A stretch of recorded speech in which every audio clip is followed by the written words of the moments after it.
الحمد لله رب المشارق والمغارب. خلق الإنسان من طين لازب ثم جعله نطفة بين الصلب والترائب.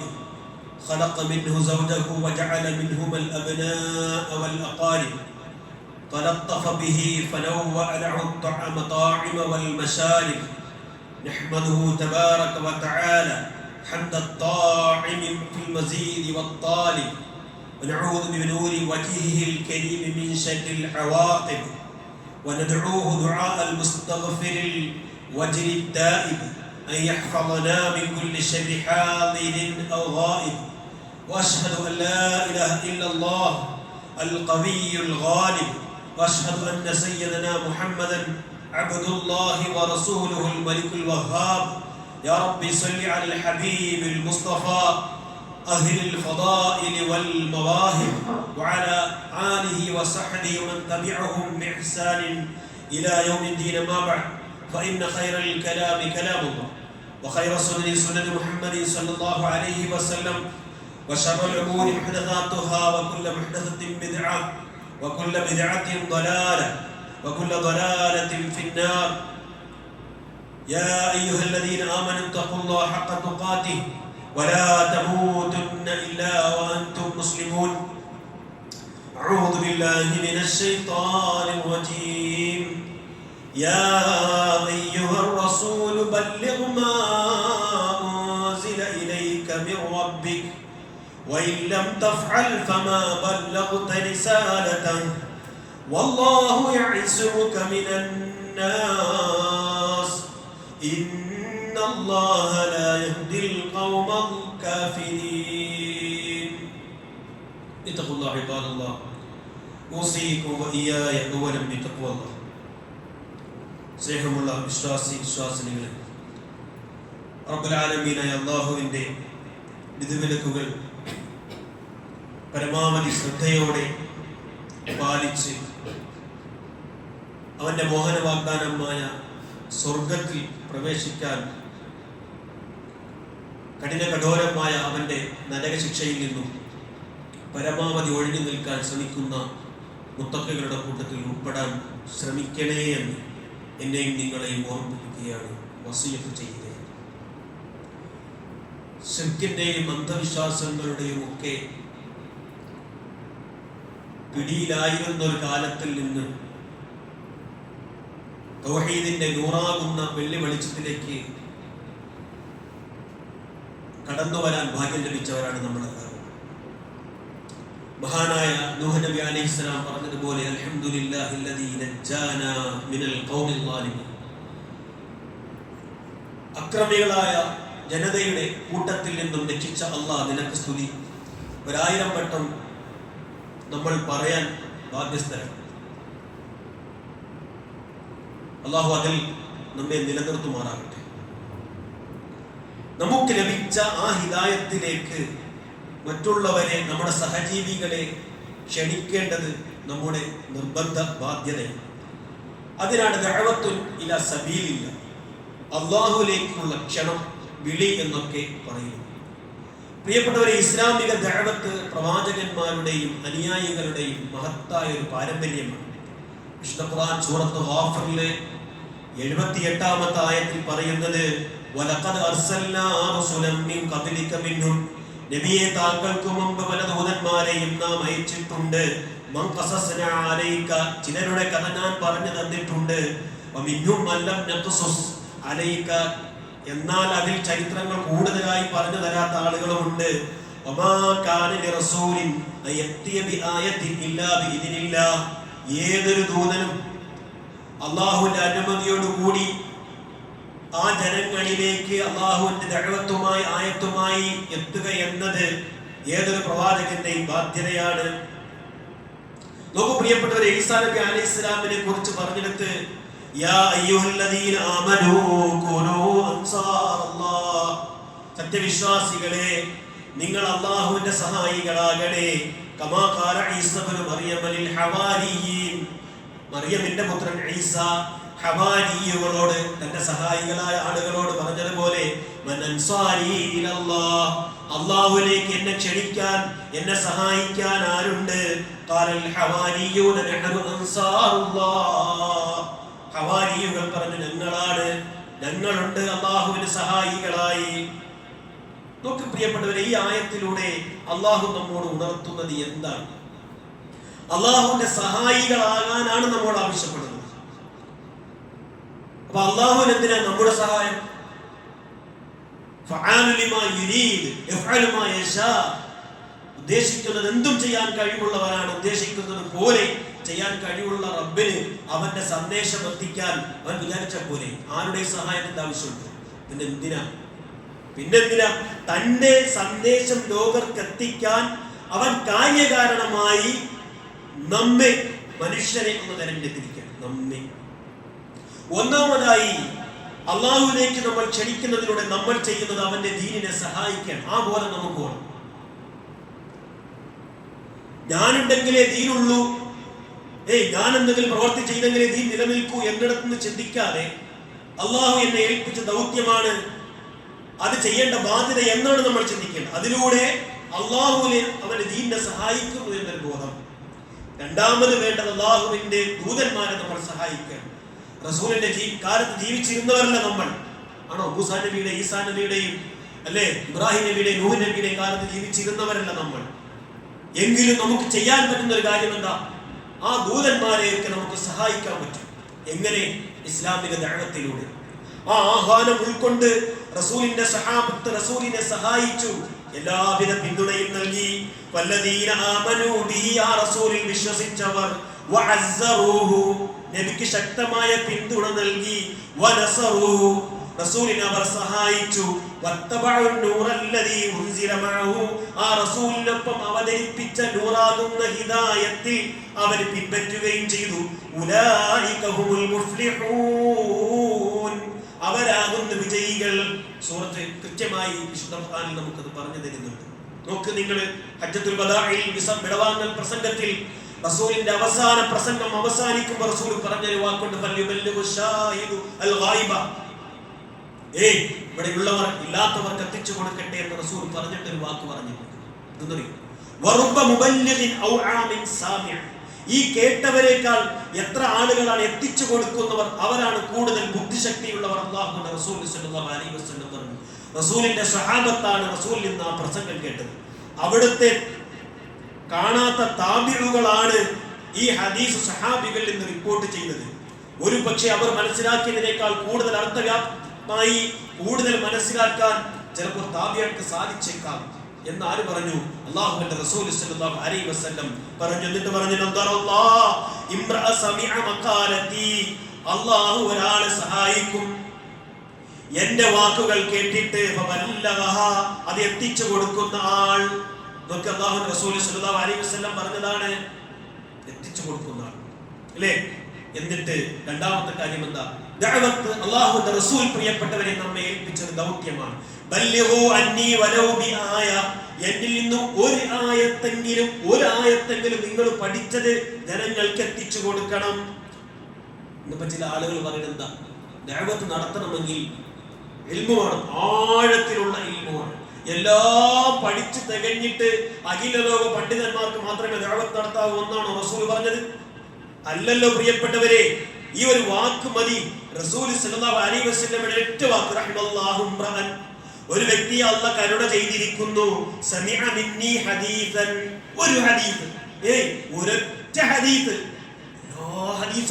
ഒരൊറ്റ ഹദീസ് കേട്ടിട്ട് ഫഹഫദഹു, അത് കൃത്യമായി മനസ്സിലാക്കിയിട്ട് ഹത്താ യുബല്ലിഗു ഗൈറഹു, മറ്റുള്ളവന് എത്തിച്ചു കൊടുത്താൽ അല്ലാഹുവിന്റെ റഹ്മത്ത് കിട്ടും. അല്ലേ? ദഅവത്ത് ഫർദ് ഐനാണോ? ദഅവത്ത് ഫർദ് ഐനാണോ? വ്യക്തി ബാധ്യതയാണോ? അതല്ല ഫർദ് കിഫയ, അതായത് സാമൂഹിക ബാധ്യതയാണോ? ശൈഖുൽ ഇസ്ലാം ഇബ്നു തൈമിയ പറഞ്ഞ ദഅവത്തു ഇലല്ലാഹി വാജിബത്തുൻ അലാ കുല്ലി മൻ ഇത്തബഅ, റബ്ബിന്റെ കൽപ്പനകളെ പിന്തുടരുന്ന എല്ലാവർക്കും ദഅവത്ത് ബാധ്യതയാണ്. അത് വഹും ഉമ്മത്തുഹു, അല്ലാഹുവിന്റെ ഉമ്മത്താണ്. അയ്യദു ഇലല്ലാഹി കമാ ദഅ ഇലല്ലാഹ്, അല്ലാഹുവിനെ ക്ഷണിക്കുന്നത് പോലെ അവരെ ക്ഷണിക്കണം. എന്നിട്ട് പറഞ്ഞു, അതുകൊണ്ട് തന്നെ അല്ലാഹുവിലേക്ക് ക്ഷണിക്കുക എന്നത് തജിബു അലാ കുല്ലി മുസ്ലിമിൻ, എല്ലാ മുസ്ലിമിനും ഫർദാണ്. ലക്കിൻഹ ഫർദുൻ അലൽ കിഫായ, ഒരു ഫർദ് കിഫായ എന്ന് പറഞ്ഞാൽ ഒരാൾ ചെയ്താൽ സാമൂഹിക ബാധ്യത മൊത്തമായി നിറവേറിയ.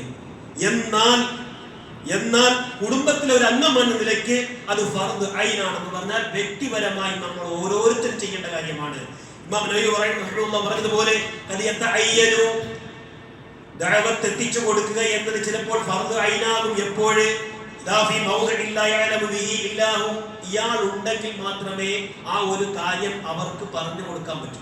വീട്ടിലെ ഒരു ഭർത്താവ് എന്ന നിലയിൽ, ഒരു ഉപ്പ എന്ന നിലയിൽ, ഉമ്മ എന്ന നിലയിൽ നമുക്ക് മാത്രമേ ആ കാര്യത്തിന്റെ കടപ്പ് കൃത്യമായി അറിയാൻ കഴിയും. അപ്പൊ എന്താ ചെയ്യേണ്ടത്? അദ്ദേഹം പറയാം,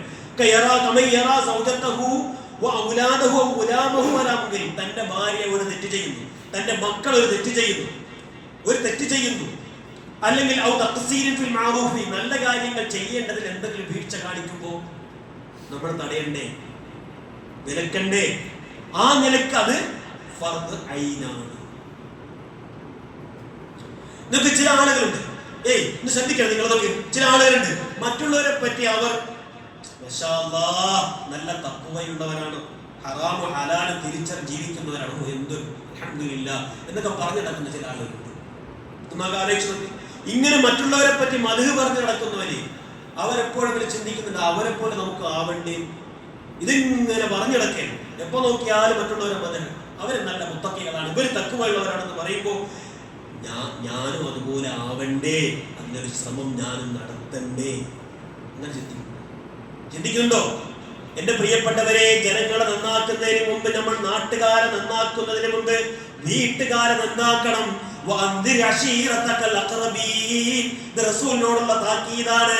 നബിയെ, താങ്കളുടെ അടുത്ത ബന്ധുക്കളെയാണ് ആദ്യം വാണി ചെയ്യേണ്ടത്. ആര് പറയാ? അല്ലാഹു പറയും.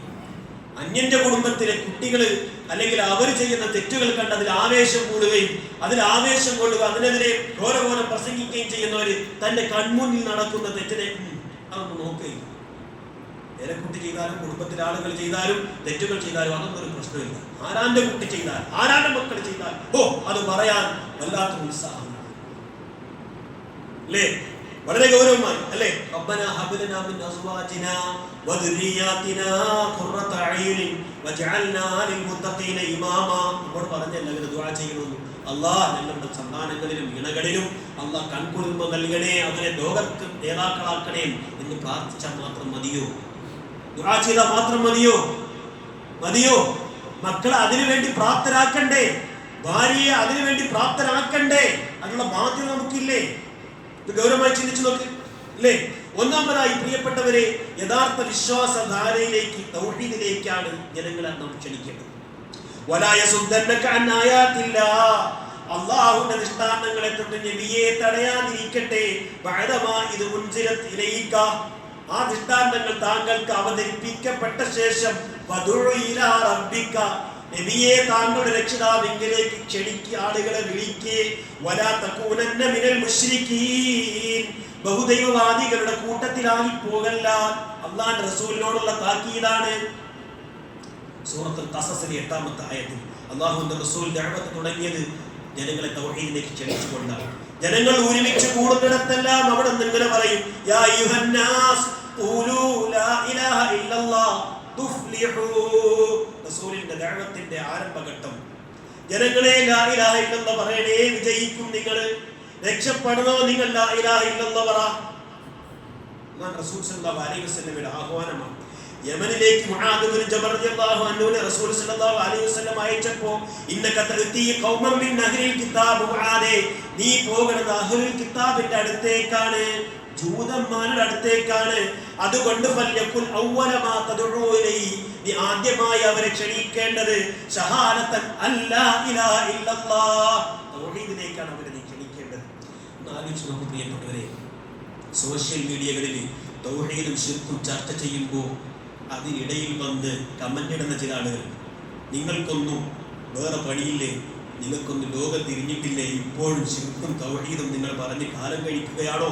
മുസ്ലിം സമുദായത്തിന്റെ ഒരുപാട് നീറുന്ന കഷ്ടപ്പാടുണ്ടാക്കുന്ന ഒരുപാട് പ്രശ്നങ്ങളിലിടയ്ക്ക് നിങ്ങൾക്ക് ഈ ശിർക്കും തൗഹീദും മാത്രമേ പറയാറുള്ളൂ, നിങ്ങൾക്ക് ബിദ്അത്തും സുന്നത്തും മാത്രമേ പറയാറുള്ളൂ എത്ര പ്രശ്നങ്ങൾ വേറുണ്ട്, അതൊക്കെ ചർച്ച ചെയ്തൂടെ എന്ന് കമന്റ് ഇട്ട് ഞങ്ങളൊക്കെ നിഷ്പക്ഷരാണ്, എല്ലാരെയും ചേർത്ത് പിടിക്കുന്നവരാണെന്ന നിലയ്ക്ക് അങ്ങനെ മനസ്സിൽ സ്വയം അഭിമാനിക്കുന്ന ചില ആളുകൾ അവരെ ചിന്തിക്കേണ്ടത് ഇന്ന് മുസ്ലിങ്ങൾ അനുഭവിക്കുന്നത് മൊത്തം പ്രശ്നങ്ങളുടെ കാരണം എന്താ അതറിയില്ല.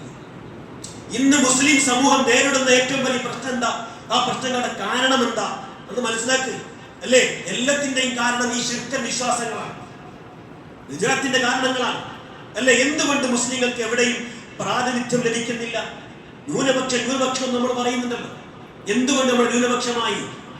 എന്തുകൊണ്ട് മുസ്ലിങ്ങൾക്ക് വിചാരിക്കുന്നിടത്ത് അവർ തേടുന്നത് പോലെ റബ്ബിനോട് തേടിയിട്ടും സഹായം കിട്ടുന്നില്ല? എന്തുകൊണ്ട് അവർ അനുഭവിക്കുന്ന പ്രശ്നങ്ങൾക്ക് പരിഹാരമില്ല? എവിടെയും അവർക്ക് നിർഭയത്വമില്ല? എന്തുകൊണ്ടാ? ഈ ഒരു ആയത്തിന് ശ്രദ്ധിച്ചു കേട്ടെ നിങ്ങൾ. ഒന്ന് പഠിക്കേ, ഒന്ന് പരിഭാഷ എടുത്തൊന്ന് വായിച്ചു നോക്ക്. സൂറത്ത് നൂറിലെ 55-ാമത്തെ ആയത്ത്. വഅലല്ലാഹുല്ലദീന ആമനൂ മിൻകും, വിശ്വാസികൾ നിങ്ങളിൽ യഥാർത്ഥ വിശ്വാസികൾക്ക് അല്ലാഹുവിന്റെ ഒരു ഓഫർ ഉണ്ട്, ഒരു വാഗ്ദാനമുണ്ട്. വഅമിലുസ്സാലിഹാത്തി, സൽക്കർമ്മങ്ങൾ പ്രവർത്തിക്കുന്നവർക്കും എന്താണ് വാഗ്ദാനം, എന്താ ഓഫർ? ലയസ്തഖ്ലിഫന്നഹും ഫിൽ അർദി കമസ്തഖ്ലഫല്ലദീന മിൻ ഖബ്ലിഹിം, അവർക്ക് മുമ്പുള്ളവർക്ക് ഭൂമിയിൽ അധികാരവും സ്വാതന്ത്ര്യവും നൽകിയതുപോലെ നിങ്ങൾക്കും അല്ലാഹു നൽകും. ഓഫർ ഒന്ന്. രണ്ടാമത്തെ ഓഫർ അവർക്ക് തൃപ്തിപ്പെട്ട മതമനുസരിച്ച് സമ്പൂർണ്ണ സ്വതന്ത്രരായി ജീവിക്കാൻ അല്ലാഹു സൗകര്യം നൽകും. ഓഫർ 3. ഒരു കാലത്ത് പേടിച്ചു നടക്കേണ്ട അവസ്ഥ വന്നിട്ടുണ്ട്, അതിനുശേഷം ആരെയും പേടിക്കാതെ നിർഭയമക്തം അല്ലാഹു പകരം നൽകുന്നത് 3 ഓഫർ അല്ലാഹു വെച്ച് നീട്ടി. ഇതൊക്കെ ലഭിക്കണമെങ്കിൽ എന്ത് ചെയ്യണം? എന്നെ അവർ ആരാധിക്കണം. എന്നോട് യാതൊന്നിനെയും പങ്കു ചേർക്കരുത്. ഒറ്റ കണ്ടീഷൻ, ഖുറാഫത്ത് ഒഴിവാക്കണം. അല്ലാഹു നൽകും ഭൂമിയിലെ. ഇവിടെ ശത്രുക്കളെ പേടിച്ച് വീട്ടിനുള്ളിൽ ഒളിച്ചിരിക്കേണ്ട, പുറത്തിറങ്ങാത്തൊരു സാഹചര്യം ഉണ്ടാവില്ല. അല്ലാഹു പറഞ്ഞതാ. അല്ലാഹു തൃപ്തിപ്പെട്ട മതമനുസരിച്ച് സമ്പൂർണ്ണമായി ജീവിക്കാനും അതനുസരിച്ച് നടക്കാനും അത് പ്രചരിപ്പിക്കാനും അല്ലാഹു നമുക്കിവിടെ സൗകര്യം നൽകും. എന്ത് ചെയ്യണം? ശിർക്ക് ഒഴിവാക്കണം. മുശ്രിക്കായി ജീവിക്കരുത്, മുവഹിദായി ജീവിക്കണം. അതാ പറഞ്ഞു അല്ലേ. എന്നിട്ട് ഇതൊക്കെ കേട്ടിട്ടും അതിനെതിരെ നീങ്ങുന്നവൻ അവരാകുന്നു ധർമ്മാടികൾ, അധർമ്മകാരികൾ. അല്ലാഹു പറയാണ് അല്ലാഹു നമ്മെ പോലെ വാക്ക് പറഞ്ഞ് പറ്റിക്കുന്നവനല്ല റബ്ബ്, വാഗ്ദാനം ലംഘിക്കുന്നവനല്ല. മനസ്സിലാക്കി പ്രിയപ്പെട്ടവരെ, തിന്മ കൽപ്പിക്കലും നന്മ കൽപ്പിക്കലും തിന്മ വിരോധിക്കലുമാണ് ഇസ്ലാമിക ദഅവത്തിന്റെ കാതലായ ലക്ഷ്യം. അതുകൊണ്ട് പരിശുദ്ധ ഖുർആൻ പറഞ്ഞു, വൽതകും മിൻകും യദ്ഊന ഇലൽ ഖൈരി, നിങ്ങളിൽ നിന്നും നന്മയിലേക്ക് ക്ഷണിക്കുന്ന ഒരു സംഘം ഉണ്ടാകട്ടെ. വയഅ്മുറൂന ബിൽ മഅറൂഫി, നന്മ കൽപ്പിക്കുകയും വയൻഹൗന അനിൽ മുൻകർ, തിന്മ വിരോധിക്കുകയും ചെയ്യുന്ന. മീഡിയകളിൽ പത്രമെടുത്താൽ രാവിലെ നമുക്ക് കാണാൻ കഴിയുന്നത്, വാർത്ത ന്യൂസ് തുറന്നു വെച്ചാൽ സാമൂഹിക തിന്മകൾ ഓരോ ദിവസവും ഇങ്ങനെ വലിയ വലിയ മാരക രോഗങ്ങൾ പോലെ ഇങ്ങനെ പടർന്നു പിടിച്ചുകൊണ്ടിരിക്കുകയാണ്. അതിനെതിരെയാണ് നാം ദഅവത്ത് നടത്തേണ്ടത്. പ്രിയപ്പെട്ടവരെ, ലിബറലിസം, സർവസ്വതന്ത്രവാദം, ആരെയും പേടിക്കാതെ, ഇവിടെ ധർമ്മവും അധർമ്മവും ഒന്നും നോക്കാതെ, നീതിയും അനീതിയും ഒന്നും നോക്കാതെ തോന്നിയതുപോലെ ജീവിക്കാം എന്നൊരു ചിന്താധാരയുമായിട്ട് ഈ സമൂഹത്തിലേക്ക് ഇറങ്ങിയിട്ടുണ്ട്. ആണ് മതത്തിൽ നിന്ന് സ്വതന്ത്രമായി ജീവിക്കുക. അതിന്റെ ദൈവത്തെ നിഷേധിക്കാം, പ്രവാചകന്മാരെ നിഷേധിക്കാം. ഇവർ ഈ നാട്ടിൽ ചെയ്തുകൊണ്ടിരിക്കുന്ന ദിനേനയുള്ള അപകടകരമായ പ്രവർത്തനങ്ങൾ എന്തൊക്കെയാണ്?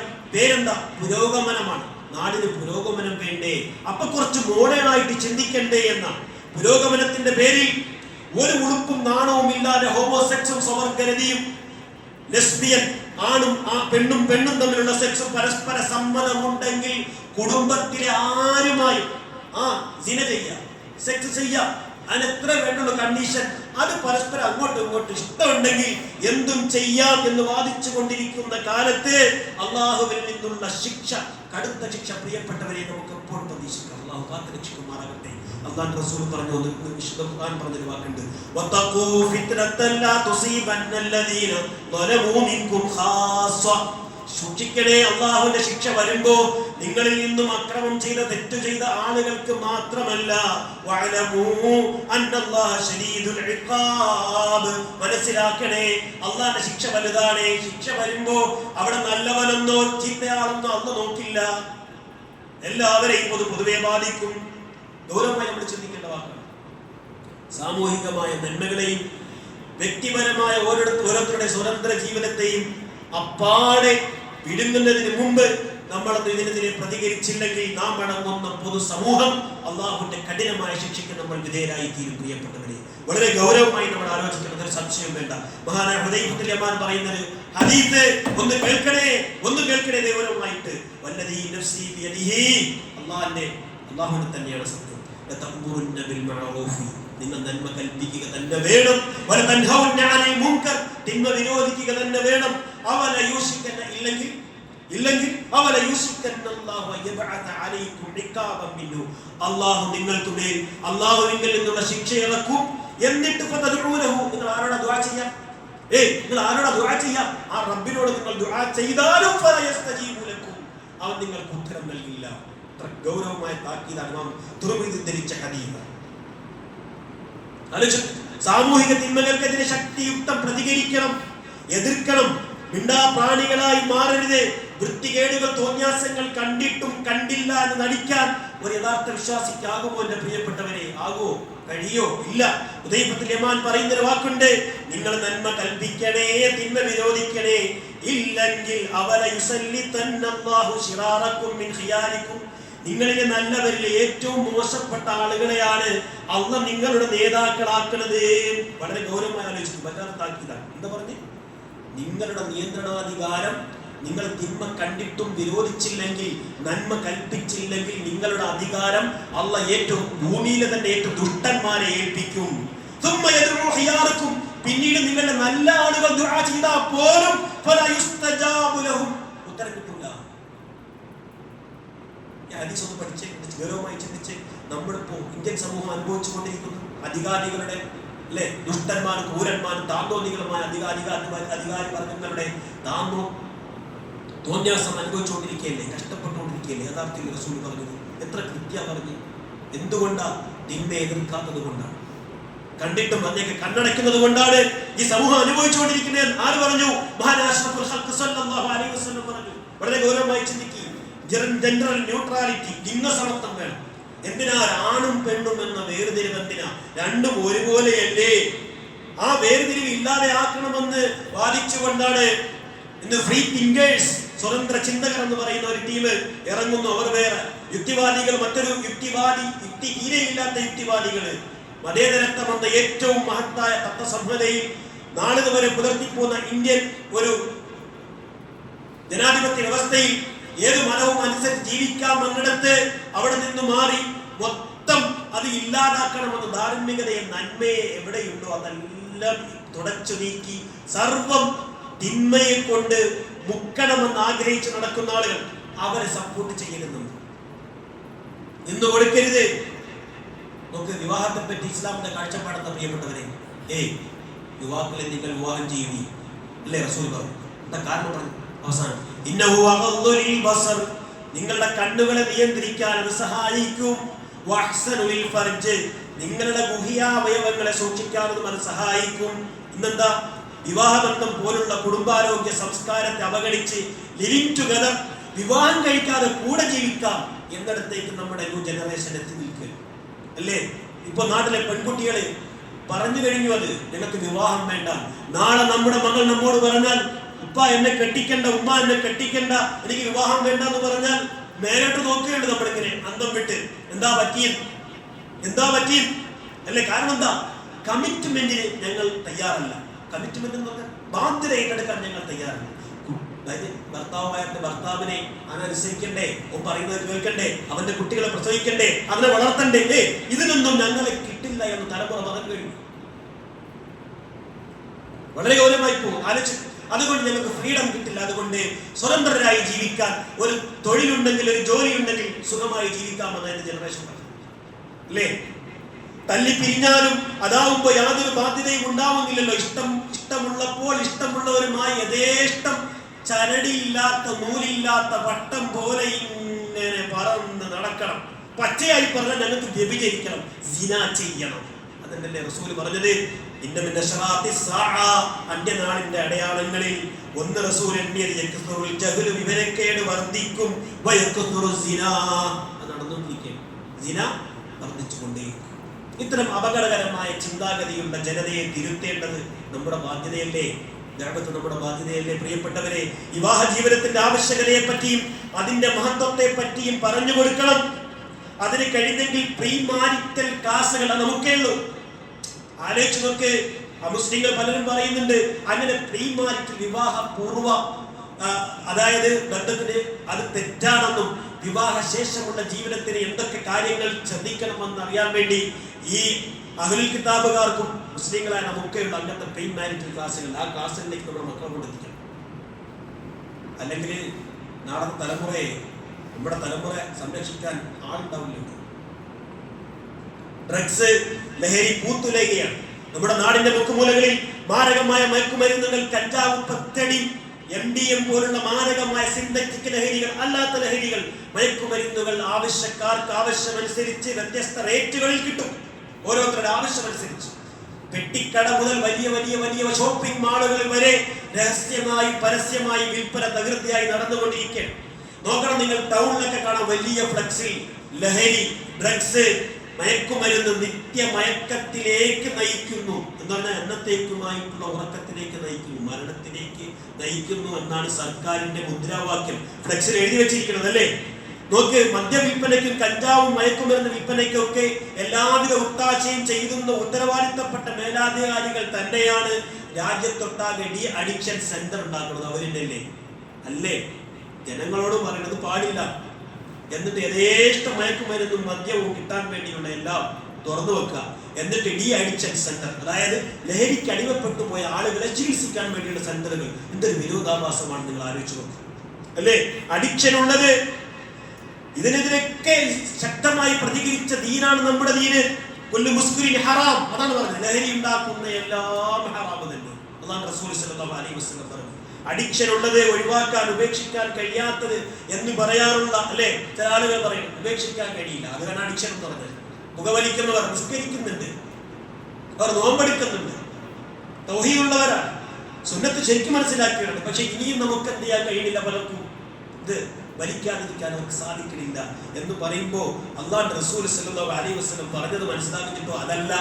ഈ കുല്ലു മുസ്കിരിൻ ഹറാം എന്ന് പറഞ്ഞതിന്റെ അപ്പുറത്താണോ സിഗരറ്റ് വലി, വീടി വലി? ഗൗരവമായി ചിന്തിക്കും. അതുകൊണ്ടാണ് നിങ്ങൾ വളരെ ഗൗരവമാണ് ലോകത്ത് ഇത്രയധികം ഇസ്ലാം എതിർക്കപ്പെടുന്നത്. എന്തുകൊണ്ടെന്നറിയോ?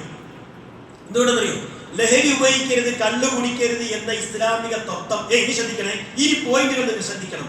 ലോകം അംഗീകരിച്ചാൽ മദ്യവും മയക്കുമരുന്ന് കച്ചവടവും ലോകത്ത് നിൽക്കും. ഇനി നിങ്ങളുടെ കാതുകൾ ശരിക്കും ശ്രദ്ധിച്ചു. ഒരു വർഷം ഏകദേശം $321 ബില്യൺ മയക്കുമരുന്ന് കച്ചവടം ഈ ലോകത്ത് നടക്കുന്നുണ്ട്. എത്ര? $321 ബില്യൺ മയക്കുമരുന്ന് കച്ചവടം. ഒരു വർഷം ഏകദേശം $1600 ബില്യൺ മദ്യവിൽപ്പന ഈ ലോകത്ത് നടക്കുന്നുണ്ട്. 1600 ബില്യൺ മദ്യവിൽപ്പന. $1 ബില്യൺ എന്നാൽ എത്ര? നമ്മുടെ ബില്യൺ പറഞ്ഞ മില്യൺ അല്ല, ബില്യൺ ഡോളർ എന്നാൽ 7000 കോടി രൂപയാണ്. ചെറിയ നഷ്ടമാണോ? ഒരു വർഷം ഏകദേശം $100 ബില്യൺ ആയുധ കച്ചവടം ലോകത്ത് നടക്കുന്നുണ്ട്. ശത്രു രാജ്യത്തെ ആക്രമിക്കാൻ ബോംബും മിസൈലും അതേപോലെ തന്നെ ബോംബർ ഫ്ലൈറ്റുകളും യുദ്ധക്കപ്പലുകളും വാങ്ങിക്കൂട്ടാൻ വേണ്ടി മാത്രം എത്രയുണ്ട്? $100 ബില്യൺ ആയുധ കച്ചവടം നടക്കുന്നുണ്ട്, അല്ലേ? ഒരു വർഷം ഏകദേശം $400 ബില്യൺ പ്രോസ്റ്റിറ്റ്യൂഷൻ ബിസിനസ് എന്ന് പറയുന്നത് വേശ്യാവൃത്തി, സിന ചെയ്യാൻ ആളുകൾക്കുള്ള സൗകര്യം ചെയ്യാൻ വേണ്ടി ലോകത്ത് നടക്കുന്നുണ്ട്. അപ്പൊ അത് പാടില്ല എന്ന് പറയുമ്പോ ആ ഇസ്ലാമിനെ ഇഷ്ടപ്പെടുവോ ആളുകൾ? ഇഷ്ടപ്പെടുവോ? ചിന്തിക്ക്, എന്തുകൊണ്ടാ ഇസ്ലാമിനെ എതിർക്കുന്ന ആളുകൾ? ചിന്തിക്ക്. ഒരു വർഷം ഏകദേശം $110 ബില്യൺ ചൂതാട്ട ബിസിനസ്, ഗാംബ്ലിംഗ് ഈ ലോകത്ത് നടക്കുന്നുണ്ട്. 110 ബില്യൺ. ഒരു വർഷം ഏകദേശം $100 ബില്യൺ പോൺ ബിസിനസ് ലോകത്ത് നടക്കുന്നുണ്ട്. വ്യക്തിഗത സെക്സ് സിനിമകൾ, സൈറ്റുകൾ ഒക്കെ തുറന്നു വച്ചിട്ടുണ്ട്.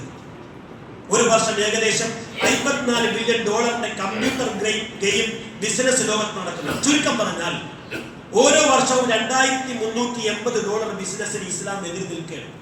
അപ്പൊ ഇസ്ലാം പ്രിയപ്പെട്ട മതമാവോ? ആലോചിച്ച് നോക്ക്. എന്തുകൊണ്ട് ഇസ്ലാം എതിർക്കപ്പെടുന്നു എന്ന് പറയുമ്പോൾ ഇസ്ലാമിനോട് മുസ്ലിങ്ങളോട് ദേഷ്യം ഉണ്ടാകാതിരിക്കുമോ? പ്രിയപ്പെട്ടവരെ, ആലോചിച്ച് നോക്കി. ഈ സംഖ്യയുടെ ഇരട്ടിയിലധികം വരും പലിശ ബിസിനസ്. അറിയോ? $1 ബില്യൺ എന്നാൽ 7000 കോടി രൂപ നമ്മൾ പറഞ്ഞു. ചുരുക്കം പറഞ്ഞാൽ 2380 ബില്യൺ ഡോളർ എന്നാൽ ഏകദേശം 1,66,60,000 കോടി രൂപയുടെ കച്ചവടമാണ്. അള്ളാഹ് ഇഷ്ടപ്പെടാത്ത വൃത്തികേട് കച്ചവടമാണ് ലോകത്ത് നടക്കുന്നത്. അതിനെതിരെയാണ് ഇസ്ലാം വാളോങ്ങുന്നത്. ചിന്തിക്കും വളരെ ഗൗരവമായി, അല്ലേ?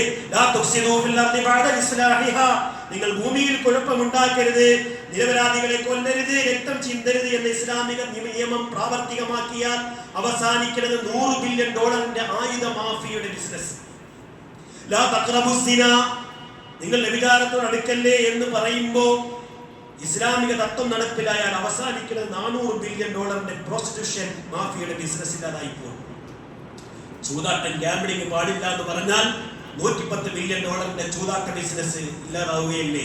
സ്ത്രീയുടെ നഗ്നത, അവരുടെ നഗ്നത മറ്റുള്ളവർ ആസ്വദിക്കരുത്, അത് പാടില്ല എന്ന തത്വം ഇവിടെ നടപ്പിലാക്കിയ $100 ബില്യൺ പോൺ മാഫിയയുടെ ബിസിനസ് ഇല്ലാതാവുകയാണ്.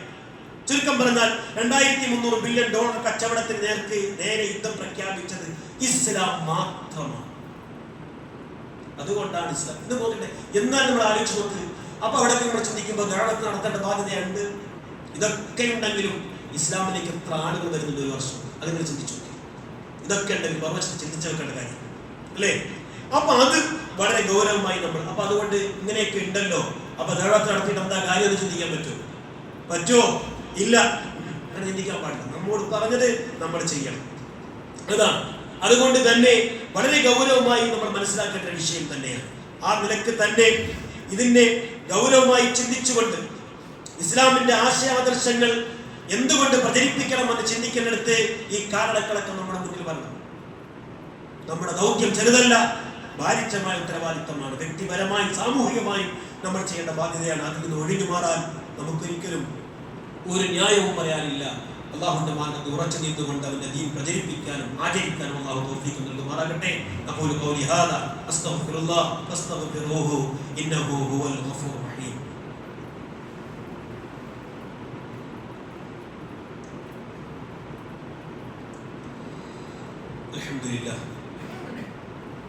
അൽഹംദുലില്ലാഹി റബ്ബിൽ ആലമീൻ വസ്സലാത്തു വസ്സലാമു അലാ അഷ്റഫിൽ മുർസലീൻ വഅലാ ആലിഹി വസഹ്ബിഹി അജ്മഈൻ. ഈ ആധുനിക കാലഘട്ടത്തിൽ ദഅവത്ത് ഏറെ വെല്ലുവിളികൾ നിറഞ്ഞതാണെന്ന് നമുക്കറിയാം. എന്നും ഈ കോംപ്ലക്സുകൾക്ക് നാം അടിമകളാകരുത്. അപകർഷതാ പോലും നമ്മെ പിടികൂടരുത്. റസൂൽ സല്ലല്ലാഹു അലൈഹി വസല്ലം പറഞ്ഞതന്നെ ഒരാൾക്കും ഒരാളോട് അപകർഷതാ ബോധം ഉണ്ടാകാതിരിക്കട്ടെ. എന്തേ അപകർഷതാ ബോധം? അത് നമ്മുടെ കോംപ്ലക്സ് ഒന്നും നമ്മളെ കൊണ്ടൊന്നും പറ്റൂല, അല്ലെങ്കിൽ എന്നെ കൊണ്ടൊന്നും കഴിയില്ല എന്നത് മാത്രമല്ല അപകർഷതാ ബോധം. റസൂൽ പറയുന്നത് അള്ളാഹ് ഒരു കാര്യം ചെയ്യണ്ടെന്ന് പറഞ്ഞു. ഇവൻ അത് ചെയ്യണ്ടെന്ന് പറഞ്ഞ കാര്യം കണ്ടിട്ടും ഇവനത് ചെയ്യുകയോ ചെയ്യുന്നവരെ വിലക്കാതിരിക്കുകയോ ചെയ്യുമ്പോൾ അള്ളാഹ് നാളെ നമ്മോട് ചോദിക്കും, ഞാൻ ഇന്നൊരു കാര്യം നിന്നോട് ഞാൻ പറഞ്ഞതല്ലേ ചെയ്യണ്ടെന്ന്, അത് വിലക്കണമെന്ന് പറഞ്ഞതല്ലോ.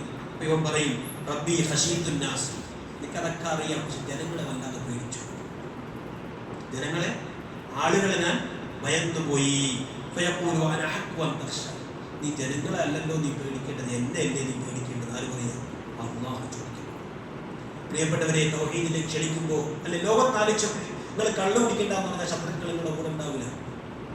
പറഞ്ഞു സാമൂഹിക തിന്മകൾ നിങ്ങൾ ഒഴിവാക്കണമെന്ന് പറഞ്ഞാൽ എത്ര പേരുണ്ടാവും? അതിനൊക്കെ ഞങ്ങളേക്കാൾ റബ്ബിനോട് മാത്രം ദുആ ചെയ്യണമെന്ന് പറയുമ്പോഴല്ലേ ഈ സമൂഹം ഇത്രയും വെറുക്കുന്ന വേറെ കാര്യമുണ്ടോ? ഉണ്ടോ? തൗഹീദിനേക്കാൾ ലോകത്ത് സമൂഹം വെറുക്കുന്ന കാര്യമുണ്ടോ? എന്തെങ്കിലും ഉണ്ടോ? ഇല്ല. എല്ലാവർക്കും ദേഷ്യം തോന്നുന്നതാണ് തൗഹീദ് പറയും. അതുണ്ടാവും, ജീവന് ഭീഷണി ഉണ്ടാവും, ചിലപ്പോ ജീവൻ തന്നെ ലക്ഷ്യം അത് നഷ്ടപ്പെട്ടേക്കാം, അല്ലേ? യാ അയ്യുഹർ റസൂൽ, അല്ലാഹുവോട് പറഞ്ഞ യാ അയ്യുഹർ റസൂലു ബല്ലിഗ് മാ ഉൻസില ഇലൈക മിർ റബ്ബിക, റസൂലേ താങ്കൾക്ക് അല്ലാഹു അറിയിച്ചു തന്ന ജനങ്ങൾക്ക് എത്തിച്ചു കൊടുക്ക്. വഇല്ലം തഫ്അൽ, നീ അത് ചെയ്യാത്ത പക്ഷം ഫമാ ബല്ലഗ്ത റിസാലത, ഞാൻ ഏൽപ്പിച്ച ദൗത്യം താങ്കൾ നിർവഹിച്ചിട്ടില്ല നബിയേ.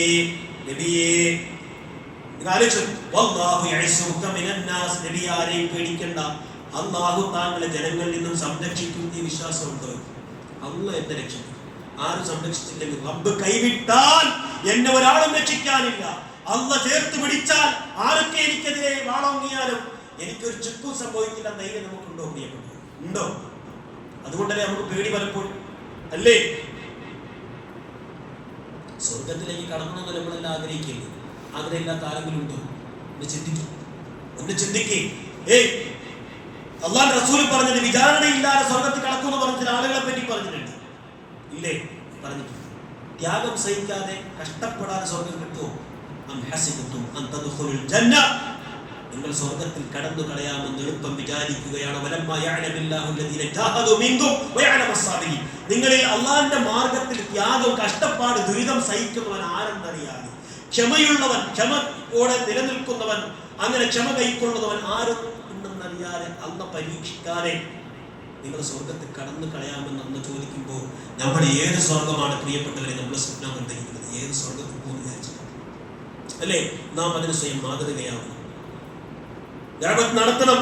അതിന് പേടിയാണ്. നമുക്കെന്താ പേടി? അതാണ് ഞാൻ പറഞ്ഞത്, ഇത് പേടിയാണ്. നാട്ടുകാരെ പേടിക്കുന്നതിനേക്കാൾ വീട്ടുകാരെ പേടിക്കുന്നെങ്കിൽ നമുക്ക് എന്താ ദഅവത്ത് നടത്താൻ പറ്റും? ഭാര്യയെ പേടിയാണ്, അമ്മാവനെ പേടിയാണ്, കുടുംബക്കാരെ പേടിയാണ്. പിന്നെ എവിടെ നമ്മൾ ത്യാഗം സഹിക്കുന്നത്? പറയും, എങ്ങനെ ത്യാഗം വരിക? എങ്ങനെ ത്യാഗം വരിക? ദഅവത്ത് നടത്താൻ വേണ്ടി നമ്മളൊരു ആലോചന നടത്തുമ്പോൾ അതിൽ 100 കൂട്ടം മുടക്കികൾ ഉണ്ടാവും. എന്താ? നമ്മുടെ ഈമാന്റെ ദൗർബല്യത്തിന്റെ പ്രശ്നമാണത്. തൗഹീദ് ഉറച്ചിട്ടുണ്ട്, എങ്ങനെ ചെയ്യണമെന്ന് അറിയില്ല. അത് നമ്മൾ പരീക്ഷിക്കാൻ പോകുന്നത്, നമ്മൾ ചിന്തിക്കുന്നില്ല. നമ്മുടെ ഒരു വാക്കുകൊണ്ട് എൻ്റെ പ്രിയപ്പെട്ടവരെ അങ്ങനെ ഉണ്ടാവും. ഏതൊരു നല്ല കാര്യം സമൂഹത്തിൽ ചെയ്യുമ്പോൾ അതിനെ പിന്നോട്ട് വലിക്കാൻ, പിറകോട്ടടിക്കാൻ അഭിപ്രായപ്പെടുന്ന ആളുകളുണ്ട്. 10 പേര് അതിലുണ്ടെങ്കിൽ ഒരാളുണ്ടാവും അതിനേറെ എതിര് നിൽക്കുന്ന ആളുകൾ എന്തിനുണ്ട്? അതാണ് മുടക്കികൾ. വളരെ ഗൗരവമായി ഇവിടെ ആലോചിക്കും. ദഅവത്ത് നടത്തിയില്ലെങ്കിൽ എന്താ അതിന്റെ ഭവിഷ്യത്ത് കേട്ടോ? അതിന്റെ ഭവിഷ്യത്ത് കേട്ടോ? റസൂൽ സല്ലല്ലാഹു അലൈഹി വസല്ലം സൂറത്തുൽ മാഇദയിൽ 78-ാമത്തെ ആയത്തിൽ ഉലല്ലദീന കഫറു മിൻ ബനി ഇസ്രായീൽ, ബനൂ ഇസ്രായേലിന്റെ കൂട്ടത്തിൽ ചില ആളുകൾക്ക് അല്ലാഹുവിന്റെ ശാപം കിട്ടിയിട്ടുണ്ട്. അലാ ലിസാനി ദാവൂദ്, ദാവൂദ് നബി അലൈഹിസ്സലാമിന്റെ നാവിലൂടെയും വഈസ ഇബ്നു മറിയമിന്റെ നാവിലൂടെയും ദാലിക ബിമാ അസൗ വകാനൂ യഅ്തദൂൻ. അവർ ചെയ്ത കർമ്മം എന്താ? ദഅവത്ത് നടത്തിയില്ല, തിന്മകൾ കണ്ടിട്ടും അതിനെതിരെ പ്രതികരിക്കാത്തതുകൊണ്ട് അള്ളാഹ് അവരെ ശപിച്ചിരിക്കുന്നു. സൂറത്തുൽ മാഇദയിൽ 78-ാമത്തെ ആയത്തിൽ അള്ളാഹുവിന്റെ ശാപം കിട്ടാനുള്ള കാരണം കാനൂ ലാ യതനാഹൗന അൻ മുൻകരി, തിന്മയുണ്ടായിട്ട് ഒരു തിന്മ ശിർക്കല്ലേ, അല്ലേ? അതിനെതിരെ പ്രതികരിച്ചില്ലെങ്കിൽ അതവർ ചെയ്തിരുന്നില്ല, അതാണ് കാരണം. അവർ ചെയ്ത് എത്ര മോശമാണെന്ന് വിശുദ്ധ ഖുർആൻ നമ്മോട് പറയാം. അതുകൊണ്ട് എന്റെ പ്രിയപ്പെട്ടവരെ, വളരെ ഗൗരവമായിട്ട് നമ്മൾ മനസ്സിലാക്കേണ്ട വിഷയമാണ്. ഇബ്നു അബ്ബാസ് റളിയല്ലാഹു അൻഹു പറയുന്നു, 4 വേദഗ്രന്ഥങ്ങളിൽ, തൗറാത്തിൽ, ഇഞ്ചീലിൽ, സബൂറിൽ, ഫുർഖാനിൽ എല്ലായിടത്തും ഇത്തരം ആളുകൾ അല്ലാഹു ശപിച്ചിട്ടുണ്ട്. വലൗലം യകുൻ നഹിയു അൻ മുൻകരി വാജിബൻ അലൈഹിം ലമസ്തഹഖു ലഅനത അലാ തർക്കിഹി. തിന്മയ്ക്കെതിരെ പടപൊരുതണമെന്നത് നിർബന്ധമല്ലെങ്കിൽ ഒരിക്കലും അത് ഉപേക്ഷിച്ചതിന്റെ പേരിൽ ഈ കൂട്ടരായ ആളുകൾ അള്ളാഹുവിന്റെ ശാപത്തിന് ഒരിക്കലും അർഹരാവുകയില്ലായിരുന്നു എന്ന് ഇബ്നു അബ്ബാസ് റളിയല്ലാഹു അൻഹു നമുക്ക് പറഞ്ഞു. അതുകൊണ്ട് തന്നെ പ്രിയപ്പെട്ടവരെ, നമ്മൾ ചിന്തിച്ചു ബാധ്യതയിൽ നമ്മളെ കൂടെ മുസ്ലിങ്ങൾ ബസ്സിൽ നമ്മുടെ കൂടെ ഉണ്ടായിട്ടില്ലേ? പറയുകൊടുക്കാൻ, ഇപ്പോൾ പറഞ്ഞു കൊടുക്കാൻ, ജാറത്തിൽ പോകുന്നവൻ, അവിടെ പോയി സുജൂദ് ചെയ്യുന്നവനോട് വ്യക്തിപരമായി പറഞ്ഞു കൊടുക്കാൻ നമുക്ക് സാധിച്ചിട്ടുണ്ട്. വ്യക്തിപരമായി നമ്മൾ ഗൗരവമായി ചിന്തിക്കേണ്ടത് ഒരു പ്രാവശ്യം പറഞ്ഞു കൊടുക്കാൻ. നമ്മുടെ വേണ്ടപ്പെട്ട ഏറ്റവും സുഹൃത്തായിരിക്കാം, കാണുമ്പോൾ ചിരിക്കുകയും തോളിക്കൈയുടെയും ചെയ്യുന്നതിനപ്പുറത്തേക്ക് വ്യക്തിപരമായ ബാധ്യത നമുക്കില്ലേ പ്രിയപ്പെട്ടവരെ? അത് നമുക്ക് പറയാൻ നമ്മുടെ മനസ്സ് പഠിക്കുന്നെങ്കിൽ എന്താ നമുക്ക് സംഭവിച്ചത്? അതുകൊണ്ട് അള്ളാഹുവിന്റെ ശാപകോപത്തിൽ നിന്നും രക്ഷപ്പെടാൻ അള്ളാഹു നമ്മെ എല്ലാവരെയും തുണയ്ക്കുമാറാകട്ടെ. മനസ്സിലാക്കിയ സത്യം മറ്റുള്ളവർക്ക് പറഞ്ഞു കൊടുക്കാൻ ആരെയും പേടിക്കേണ്ട ആവശ്യമില്ല. വിശുദ്ധ ഖുർആൻ കൃത്യമായി നമുക്ക് അതുകൊണ്ട് ആ ധൈര്യത്തോടെ റബ്ബിന്റെ മാർഗ്ഗത്തിൽ ഉറച്ചു നിൽക്കാൻ അള്ളാഹു നമുക്ക് എല്ലാവർക്കും തൗഫീഖ് നൽകുമാറാകട്ടെ. നമ്മളിൽ നിന്ന് പിഴവുകൾ തിരുത്തി ശരിയായതിലേക്ക് മുന്നേറാൻ അള്ളാഹു നമുക്ക് എല്ലാവർക്കും തൗഫീഖ് നൽകുമാറാകട്ടെ. നമ്മളിൽ നിന്ന് പിഴവുകൾ അള്ളാഹു മാപ്പാക്കി തരുമാറാകട്ടെ. നമ്മൾ മരിച്ചു മുഖാദികൾക്ക് അള്ളാഹു സ്വർഗ്ഗം നൽകി അനുഗ്രഹിക്കുമാറാകട്ടെ. സാമ്പത്തികമായി ശാരീരികമായി ബുദ്ധിമുട്ടുന്നവർക്ക് അള്ളാഹു ആശ്വാസം നൽകുമാറാകട്ടെ. മുസ്ലിം സമൂഹത്തെ രസിച്ചിരിക്കുന്ന എല്ലാവിധ അപകടങ്ങളിൽ നിന്നും പ്രയാസങ്ങളിൽ നിന്നും അള്ളാഹു സമൂഹത്തെ കാത്തുരക്ഷിക്കുമാറാകട്ടെ. اللهم اغفر للمؤمنين والمؤمنات والمسلمين والمسلمات الأحياء منهم والأموات إنك مجيب الدعوات وقاضي الحاجات اللهم اجرنا من النار اللهم اجرنا من النار اللهم اجرنا من النار وادخلنا الجنة مع الأبرار ربنا اصرف عنا عذاب جهنم إن عذابها كان غراما إنها ساءت مستقرا ومقاما اللهم أعز الإسلام والمسلمين اللهم أعز الإسلام والمسلمين اللهم أعز الإسلام والمسلمين وأذل الشرك والمشركين ربنا تقبل منا إنك أنت السميع العليم وتب علينا إنك أنت التواب الرحيم برحمتك يا